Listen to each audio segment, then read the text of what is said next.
Hola a todos. Pues vamos a continuar con el curso. Esta vez seguimos platicando sobre fractales y fractalidad en la naturaleza, ¿no? Ya vimos la sesión pasada qué queremos decir cuando hablamos de fractales, al menos en términos del objeto matemático, este, eh, que se llama fractal, ¿no? Ahora, en, en los 70, al final de los 70s, en los 80s y en los 90s, Benoit Mandelbrot propuso que la naturaleza tenía esa geometría fractal, muy independientemente de que, pues, junto con esa propaganda de esta idea de fractales naturales, viniera también pues la propaganda de su propia persona. Pues es una idea bastante tentadora, ¿no? Todos hemos visto estas imágenes de los brócolis que se repiten en varias escalas. Ahora, no se repiten en todas las escalas. En ese sentido no es como el fractal matemático, si queremos llamarle fractal, ¿no?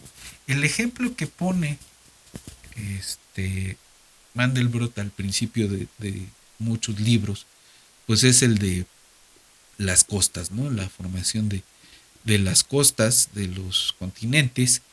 Y dice, pues esa es una curva fractal, ¿no? Exhibe fractalidad, pero no es exactamente una curva fractal. Eh, entonces hacer esa distinción es importante. Ahora, sí se han encontrado fenómenos que exhiben cierta fractalidad. El, por ejemplo, hay cierto tipo de tumor sólido que tiene fronteras fractales, ¿no? Eh, entonces, por ejemplo, a mí me tocó ver una ocasión donde hicieron un trabajo no sé si era tesis de licenciatura o de maestría, donde medían en tumores de seno este, la dimensión fractal, eh, y podían hacer el diagnóstico de qué tan operable o no es de acuerdo a la dimensión fractal de la imagen, ¿no? Ahora, eh, suena bastante bien, pero pues no deja de ser un juguete en términos de que cuando se hizo este trabajo, pues lo que hicieron fue básicamente a patín, tomar la dimensión fractal con cuadritos, como vimos la vez pasada, eh, y realmente hacer eso en clínica no es lo más sencillo. Entonces, eh, hay cierto abuso en esto de encontrarle fractalidad a un montón de cosas. Eh, Digo, puede ayudarnos a explicar algunos elementos geométricos, eh,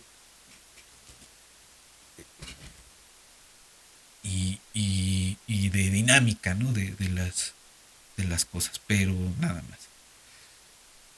Vamos a ver hoy, a continuación, ¿no? Algunos ejemplos de fractales clásicos. Y luego quiero ver algunos ejemplos ya de aplicación biológica de esta idea de fractalidad. Entonces, vamos primero a los ejemplos y regresamos a discutir lo otro. El primer ejemplo que quiero ver es el triángulo de Sierpinski. El triángulo de Sierpinski se construye de la siguiente forma. Tenemos un triángulo equilátero. En este triángulo le quitamos el triángulo que se forma en los puntos medios y a las copias les hacemos lo mismo, ¿no? Entonces se ve de esta forma.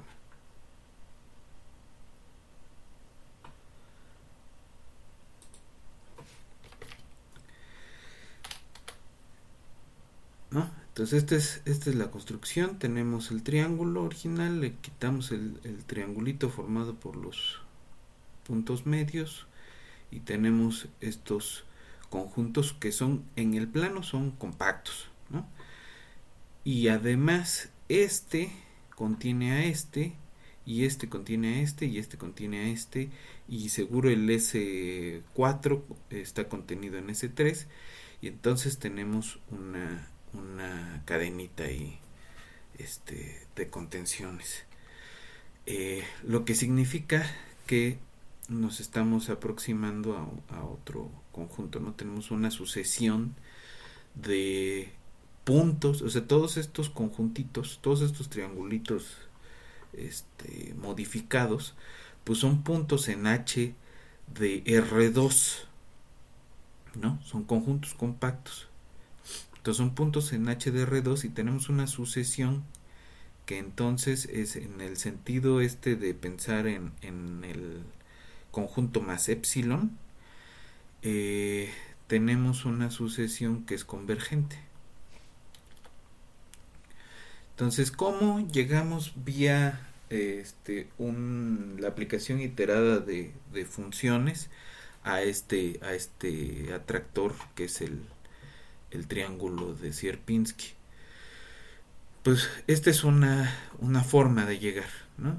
Entonces, aplicamos estas tres transformaciones una y otra vez y vamos a ver qué pasa. Ahora, si se fijan ustedes, esta transformación de acá es la identidad por un factor de un medio, ¿no? Es decir, es un escalamiento con un factor menor que 1 y mayor que 0, entonces es una contracción, ¿no? Esto es una contracción euclidiana. Entonces ahí tenemos de entrada una contracción, aquí tenemos esa misma contracción más una traslación que sigue siendo una contracción, la misma contracción más otra traslación que sigue siendo una contracción. Entonces este sistema de funciones iteradas formado por estas tres contracciones que están además relacionadas entre sí, con el espacio R2, la métrica euclidiana, pues se extienden al espacio H de R2 y su punto fijo pues va a ser el triángulo de Sierpinski, ¿no? Entonces, ¿qué es lo que está haciendo la transformación?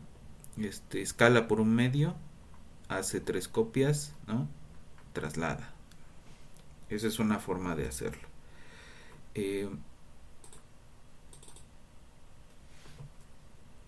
Entonces,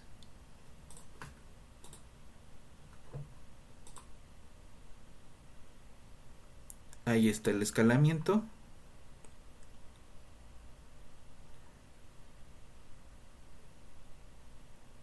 Tenemos la traslación en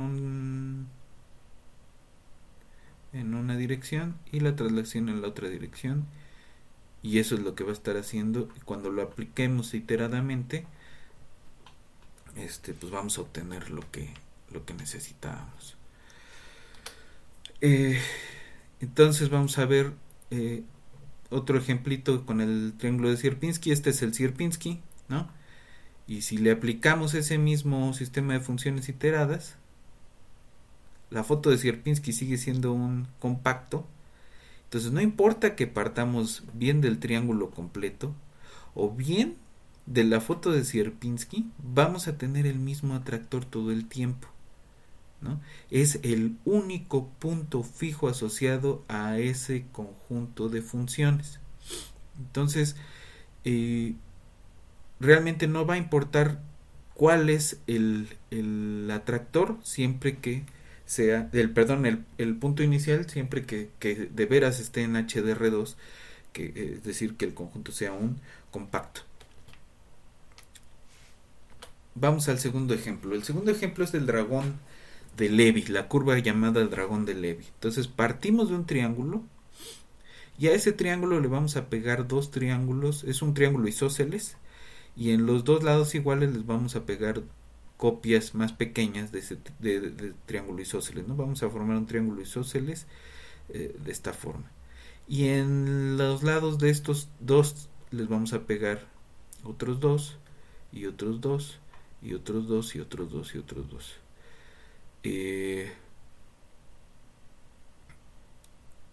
Entonces, si se fijan, tenemos el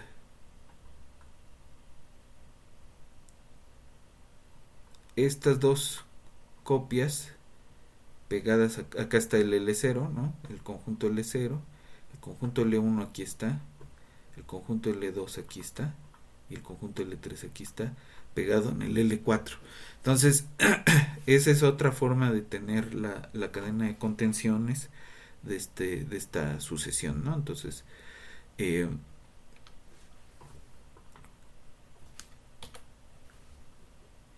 ¿cómo va a ser el sistema de funciones iterado? Pues vamos a tener el triangulito, ese lo vamos a escalar. Vamos a mandar una de las copias, vamos a copiarlo dos veces, ¿no? Una copia la vamos a mandar hacia arriba y la otra la vamos a rotar hacia abajo y a subir, ¿no? Entonces, ¿cómo se van a ver?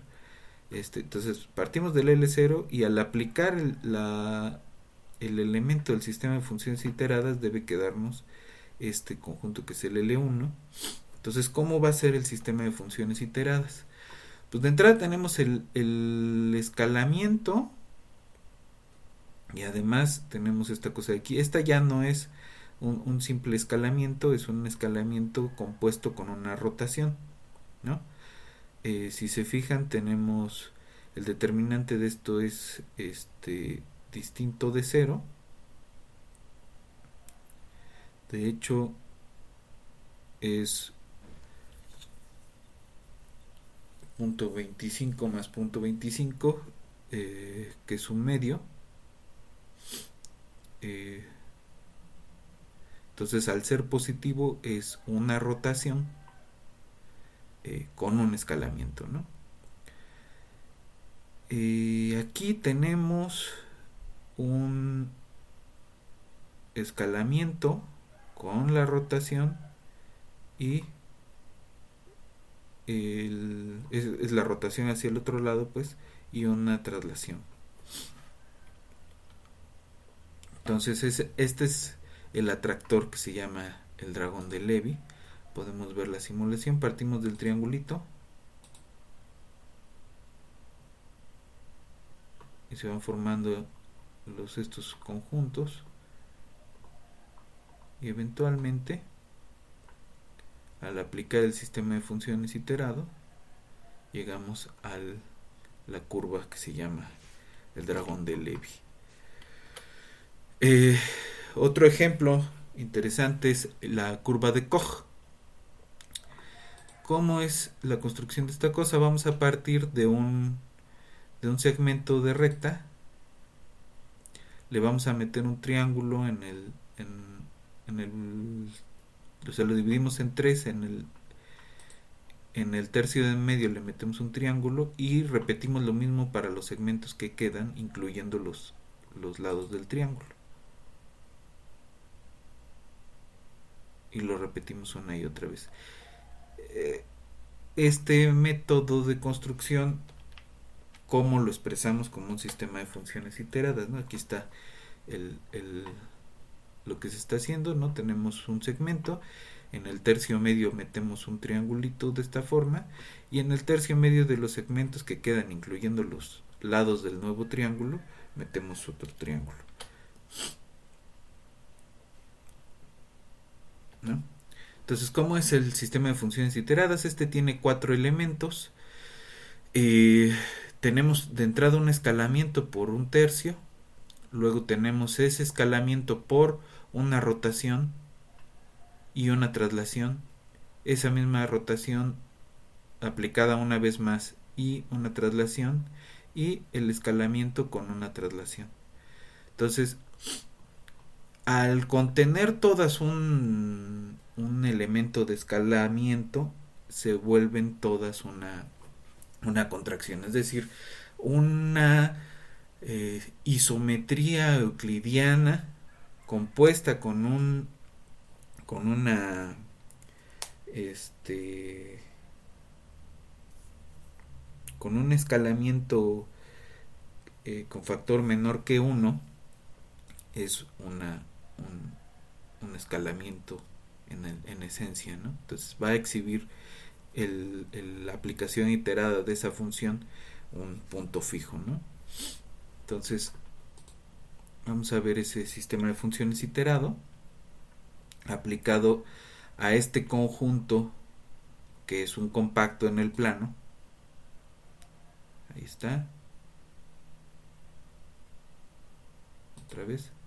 Partimos del triángulo y ese triángulo lo escalamos y lo rotamos, ¿no? Lo escalamos, lo rotamos, lo escalamos, lo rotamos, lo trasladamos. Ahí está.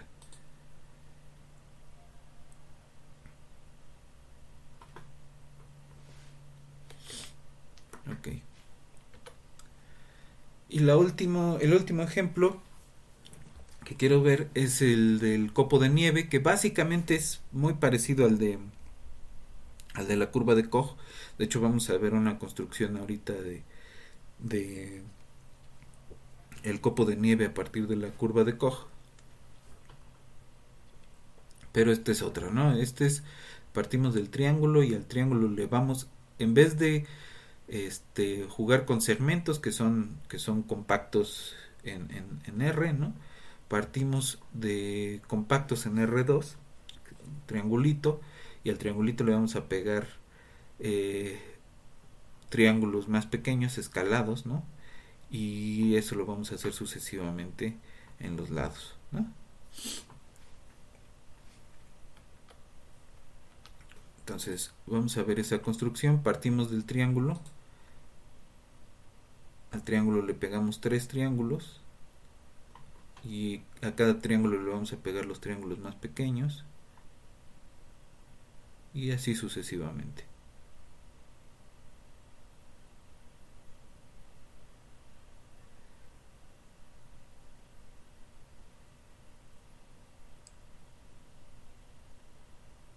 ¿Ok? Entonces, ¿cómo expresamos eso como un sistema iterado de funciones? Ya no es tan sencillo, ¿no? Pero, si se fijan, todas estas son puras traslaciones. El escalamiento por un tercio y una traslación. El escalamiento por un tercio y una traslación. El escalamiento y una traslación. El escalamiento y una traslación. ¿Por qué necesitamos 6 traslaciones? Porque este sistema iterado de funciones se va a basar, se va a aplicar a un hexágono. Entonces vamos a estar jugando en las orillas del hexágono y por eso necesitamos las 6 traslaciones. Y esta de aquí pues es un escalamiento compuesto con una rotación. Entonces son 7 las funciones que están en este sistema iterado y este va a ser su atractor. Entonces partimos de un hexágono regular y los diversos escalamientos y rotaciones van a ir viéndose de esa forma. Entonces, si se fijan, partimos también de un compacto, pero de un compacto que es flaco, ¿no? O sea, es un compacto en el sentido de que son puras curvitas. Que son los lados del hexágono. Y vía los escalamientos se va a ir llenando densamente y va a tender hacia un compacto que sigue siendo un compacto en R2, ¿no? Hay otra forma de construirlo, también son 6. En esta construcción vamos a hacer uso de lo que ya hicimos de la curva de Koch y con esa curva de Koch se va a estar jugando, ¿no? Entonces aquí tenemos dos rotaciones escaladas compuestas con traslaciones. Aquí tenemos escalamiento con una traslación, escalamiento con una traslación y acá abajo otro escalamiento con una traslación. Y aquí tenemos otra rotación escalada con una traslación, ¿no? Entonces tenemos 3 y 3. Si se fijan en todo lo que hemos visto, no hay cambios de orientación. Entonces, además, las rotaciones que hemos estado viendo al aplicarse iteradamente, pues forman un grupo. Entonces, eso otro punto interesante de estas cosas, ¿no? Estos sistemas de funciones iteradas también forman grupos de transformaciones. Entonces, vamos a ver, esto se va a formar a partir de la curva de Koch aplicada alrededor de un triangulito. Este es el mismo, no, pero no quiero ver ese. Entonces, permítanme entrar a la página del... Este es Larry Riddle, es el que hizo todos las simulaciones que hemos estado viendo hoy, y trae un montón de ejemplos en su página, y el que quiero ver es este. Entonces, aquí está, con triángulos. Ahí está.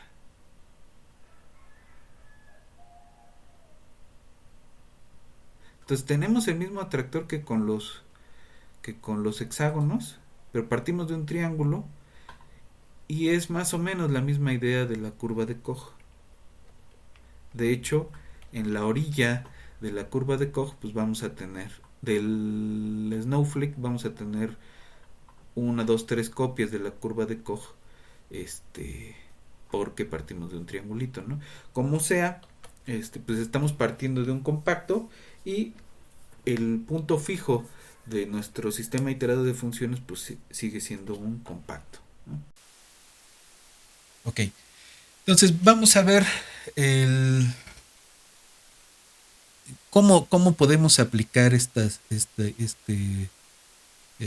o algunas cuestiones fractales que podemos encontrar, más allá de cómo se ven las orillas de las cosas o algunos elementos como el, eh, la repetición de estructuras en cierto tipo de plantas, ¿no? Y quiero visitar al menos dos cosas. Una es eh, el juego del caos, eh, con un ejemplo en ADN, y el otro es los sistemas de Lindenmayer. Eh, entonces, quiero ir tantito al pizarrón para hacer una descripción rápida de qué es el juego del caos y quiero ver una simulación rápida en la computadora y vemos unas imágenes de qué va el juego del caos. Entonces, vámonos al pizarrón un momento.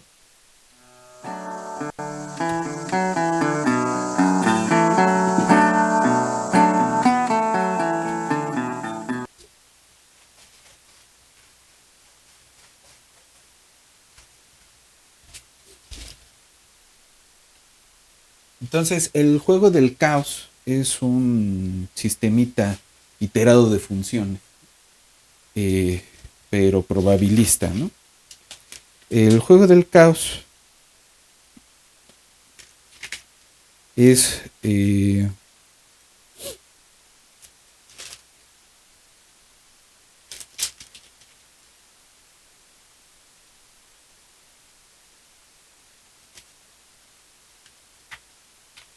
un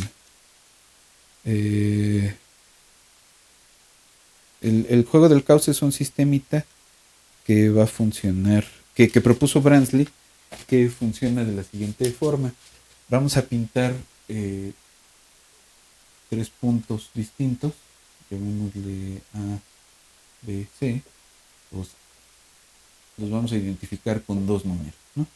1, 2, 3 y 4, 5, 6. Entonces, ¿el juego en qué consiste? Y esto lo pueden este, programar más o menos fácilmente, yo les voy a enseñar nada más una animación. Este, Les voy a mandar en el GitHub cómo hacer la animación y cómo hacer las gráficas para hacer ese GIF animado. Y la idea es, vamos a tirar un dado, ¿no? Y si sale, por ejemplo, bueno, vamos a pintar un punto inicial arbitrario, ¿no? Ahí está, ¿no? Luego vamos a tirar el dado. Si sale, por ejemplo, 1 o 4, nos agarramos el vértice 1 o 4 y vamos a trazar el punto medio entre este punto y el punto inicial, ¿no? El X0. Este va a ser el X1. Volvemos a tirar el dado y hacemos el proceso. Supongamos que sale 3 o 6. Entonces pintamos para acá y tenemos ese punto X2, digamos. Eh,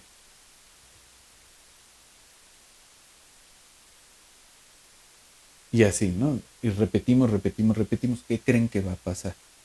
Pues lo que va a pasar es que se va a empezar a llenar tres regiones distintas dentro de este triángulo.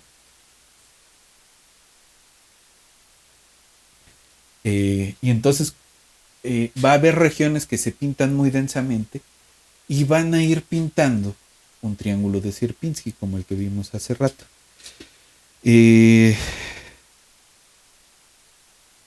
Pues ahorita vamos a ver una animación de eso, pero ahora imagínense lo siguiente.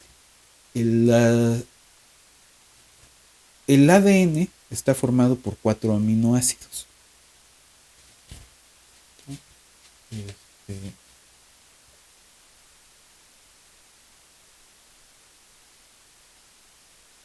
que los podemos relacionar con 4 símbolos que son el CGAT, ¿no? Ahora vamos a jugar al juego del caos.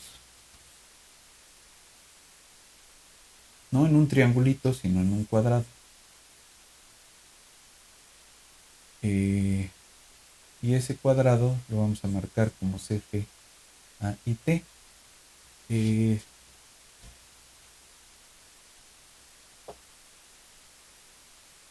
Y lo que podemos hacer es, ya hay un montón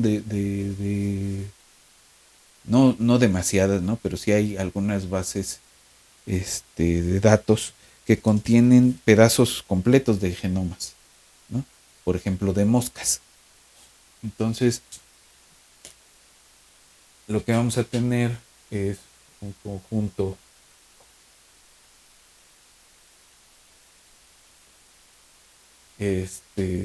pues grande de palabras que contienen los símbolos GATC y ordenadas en cierta forma, ¿no? Y lo que vamos a hacer es jugar al juego del caos, pero no con un dado, sino con la información misma que nos está dando el genoma que estamos leyendo. Entonces, si tenemos un punto arbitrario, ¿no? Y si la primera letra es G, pues trazamos el punto medio entre ese punto y la G. Y luego nos vamos a la A y es un punto medio entre y luego la T. Y se va a ir pintando una figura que es una especie de cuadrito de Sierpinski, ¿no? Es como tener un cuadro aquí y le quitamos otro y va a quedar un cuadrito de puros cuadritos a los que les quitamos un pedazo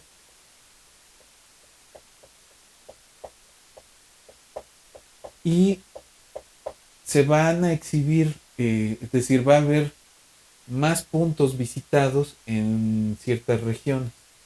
Se pueden distinguir allí ciertas estructuras de acuerdo con ciertas medidas pues, de dimensión y de otras cosas, ¿no? Ahora, Supónganse que tomamos dos genomas de dos bichos que estamos suponiendo que según la biología están emparentados. Y corremos esta idea en la computadora, ¿no? Hacemos que la computadora lea la secuencia que ya los biólogos se dieron la tarea de secuenciar y de completar. La corremos, que la lea, que construya el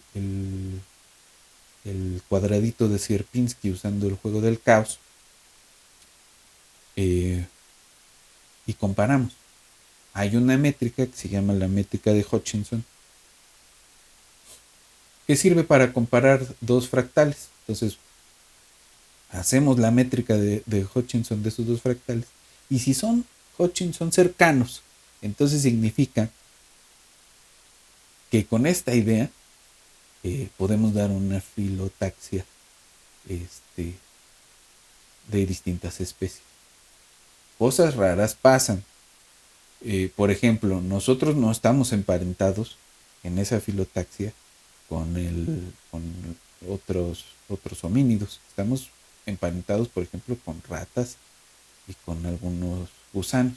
Y eso es normal porque nosotros compartimos partes grandes del ADN con ellos, ¿no? Entonces ahí surge un problema que a los biólogos no les gusta porque cuestiona un poco el dogma que ellos están acostumbrados.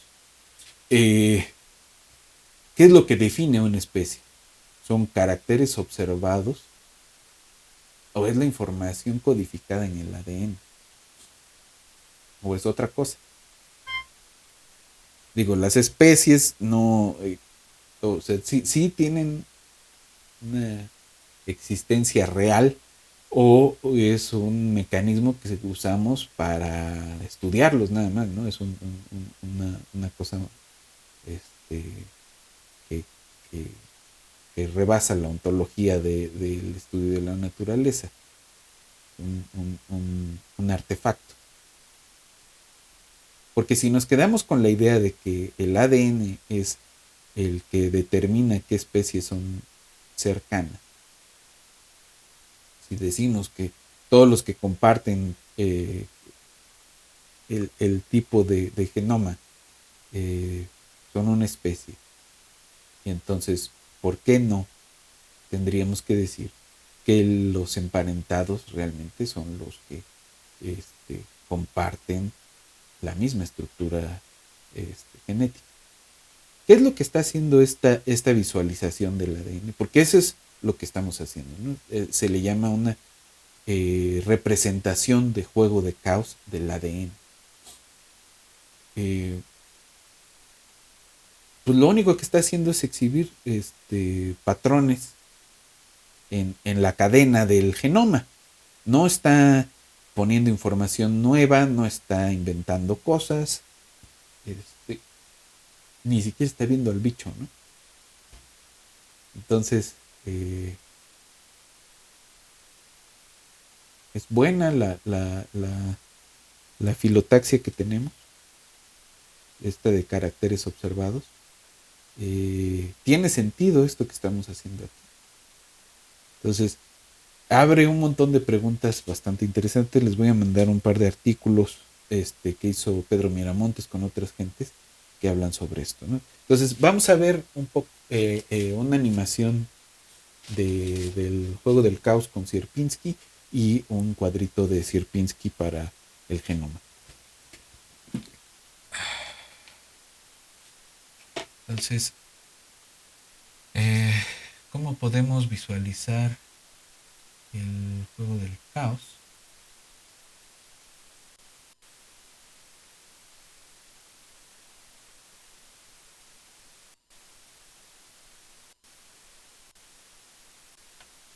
Okay.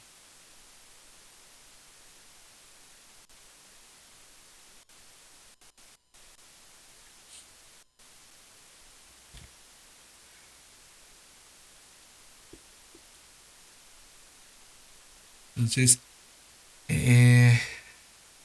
déjenme encontrar nada más el... Aquí está.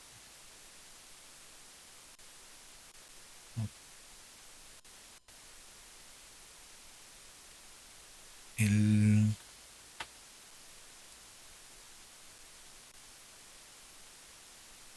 este, este código utiliza NumPy, matplotlib.pyplot, y usa esta para utilizar funciones del sistema, y este que genera números aleatorios. Entonces, únicamente este es para los tamaños de las imágenes, y esta función define la dinámica del juego del caos. Tiene dos parámetros. Uno es start, que es el número de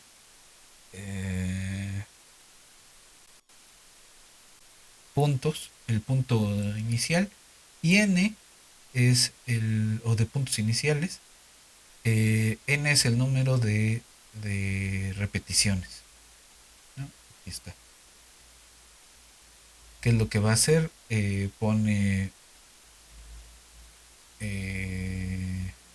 3 puntos, el 0, 0, el 2, 4 y el 4, 0. Entonces tenemos nuestro triangulito. Define para no pasarse de los límites, y se toma esa parte como limítrofe. Luego,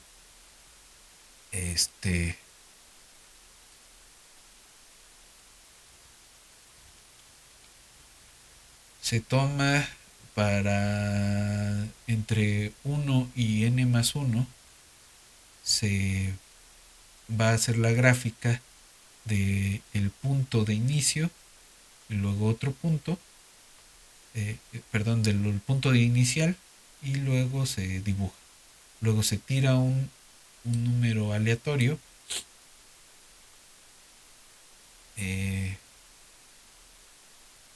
y se pinta, ¿no? Se guarda esa imagen en un PNG. Entonces se van a guardar, al correr esto, se van a guardar 10.000 imágenes en, un, en, un, en una carpeta, ¿no? Ahora, al final, ¿cómo se va a ver esto?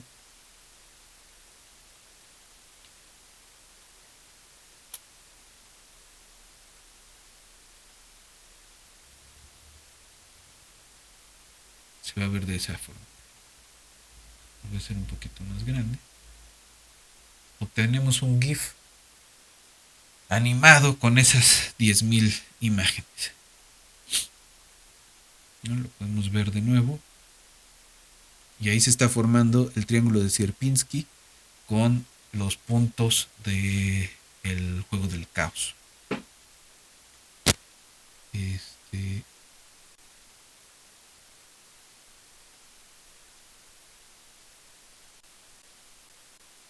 Se va llenando más densamente dependiendo del número de puntos.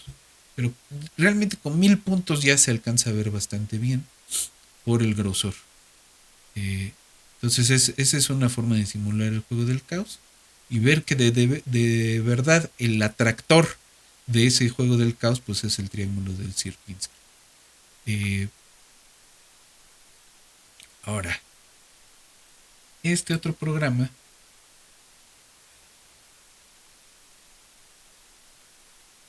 utiliza, CM es una paleta de colores, y utiliza NumPy y Pila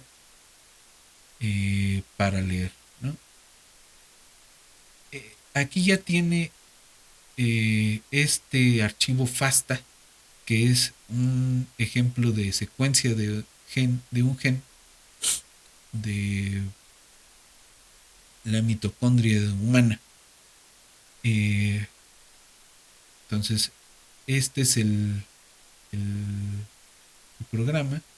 ¿Qué es lo que hace? Tiene tres funciones. Esta cosa que se llama Cartesian, un count, K-mer probability, y fill matrix with probabilities.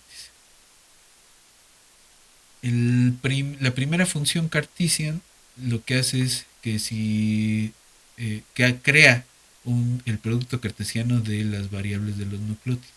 O sea, lee el archivo y lo pone en un tipo de dato que él puede leer Python más o menos fácilmente. Luego cuenta las subcadenas, las palabras, dada una secuencia. Este probability calcula la probabilidad de que haya una cadena de caracteres en una secuencia dada. Y esto llena, de acuerdo con esa lectura, llena una matriz con ceros y unos para hacer el dibujo a partir de esa matriz de ceros y unos. Y lo que hace el programa es leer el archivo FASTA, lo separa en palabras legibles y luego va a aplicar fill matrix with probabilities que utiliza las otras tres funciones y luego se dibuja. ¿Cómo se dibuja? Muestra la imagen de la matriz que tenemos y ya. Eso es todo lo que hace. Entonces vamos a ver si podemos correr este ejemplo. Ya lo utiliza este banco de genes, ¿no? Entonces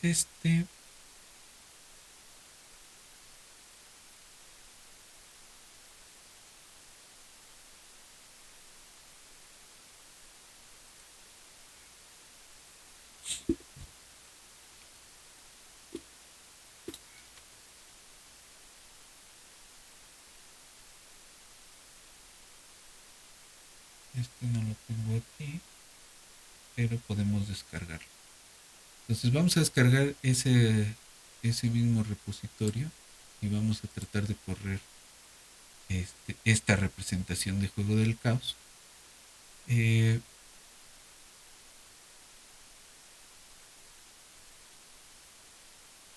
Para leer la secuencia del ADN.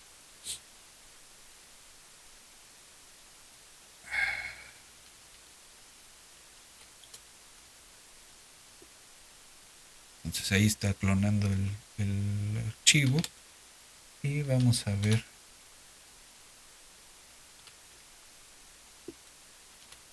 si podemos correr el programa. Le damos Python, Chaos Game Representation y nos debe generar, ahí está. Entonces ahorita les voy a mostrar la imagen que sale leyendo este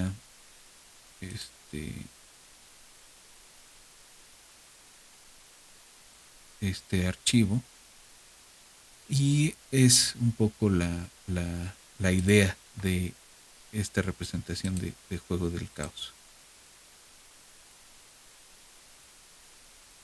Entonces ahí se ve, esa es lo que están viendo ustedes es cómo está leyendo el archivo FASTA que contiene la información del gen y es la representación de tipo juego de caos que estamos obteniendo, ¿no?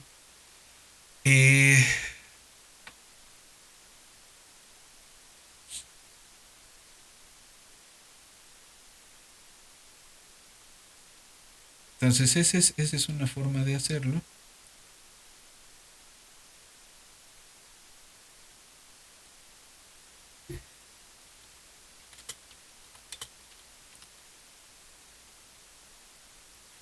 Y me gustaría mostrarles la comparación entre algunas especies. Aquí está. Entonces vamos a verla.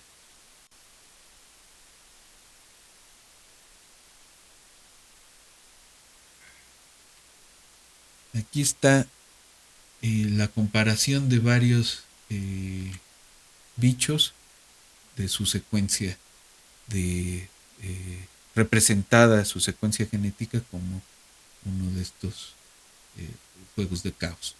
Entonces tenemos el E. coli, la lepra, eh, M. musculus, A. fulgidus, eh,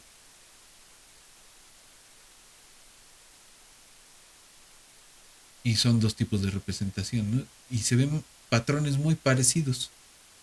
Eh, Hay otras imágenes que se pueden encontrar donde se muestra una comparación entre eh,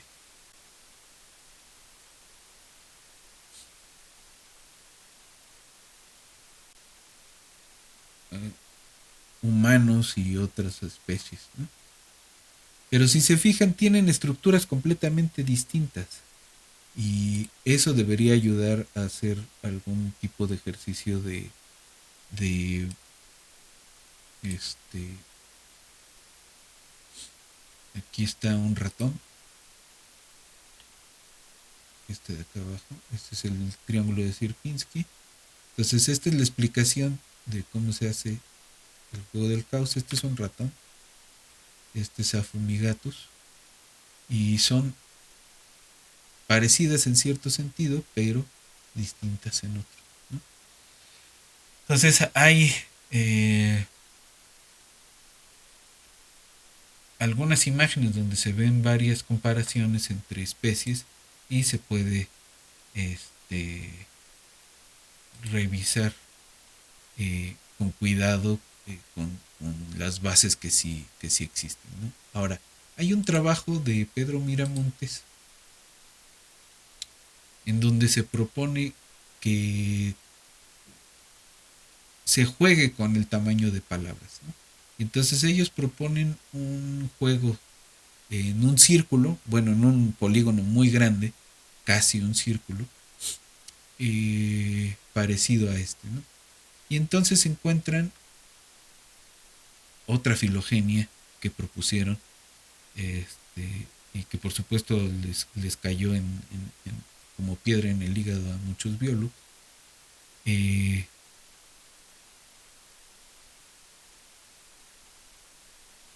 a partir de esos fractales, ¿no? Entonces, este artículo se los voy a mandar eh, para que le echen un ojo y pues terminamos el día de hoy con esto. Eh, y con eso terminaríamos. Entonces nos vemos en la siguiente sesión.